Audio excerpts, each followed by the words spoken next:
Hi friends, masala puri எப்படி பண்ணுறதுன்னு சொல்லிட்டு பார்க்கலாமா? வெள்ளை பட்டாணியை நைட்டு ஃபுல்லாக ஊற வச்சுட்டு மறுநாள் வாஷ் பண்ணி குக்கரில் போட்டு தேவையான அளவு உப்பு, தண்ணி, மஞ்சத்தூள் போட்டு மீடியம் ஃப்ளேமில் 4 விசில் போட்டு இறக்கிடுங்க.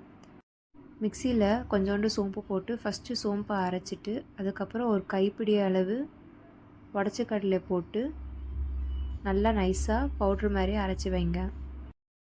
ஒரு பெரிய வெங்காயம், 3 நார்மல் சைஸ் தக்காளி, கொஞ்சோண்டு கருவேப்பிலை, 3 பச்சை மிளகாவை கட் பண்ணி வச்சுருங்க. வாணலில் எண்ணெய் காஞ்சதும் கொஞ்சோண்டு கடுகு பொரிஞ்சதும் கட் பண்ணி வச்சுருக்க வெங்காயம், கருவேப்பிலை போட்டுட்டு 1 நிமிஷம் கிளறிட்டு கட் பண்ணி வச்சுருக்க தக்காளி, உப்பு போட்டு தக்காளி நல்லா வதங்குற வரைக்கும் கிளறிட்டே இருங்க.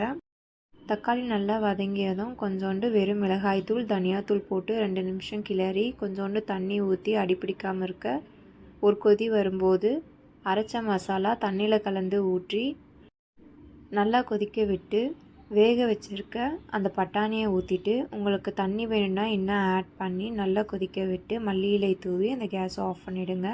சைடில் பானிபூரியை பொரித்து வைங்க. பட்டாணி கிரேவி சைடில் ரெடி ஆகிட்டு இருக்கும்போது கொஞ்சோண்டு புளியை ஊற வச்சு கரைச்சிட்டு மிக்சியில் ஒரு கைப்பிடி அளவு புதினா, கொஞ்சோண்டு கொத்தமல்லி, 3 பச்சை மிளகாவை அரைச்சி அந்த புளி தண்ணியில் ஊற்றி நல்லா கலந்து வச்சுருங்க.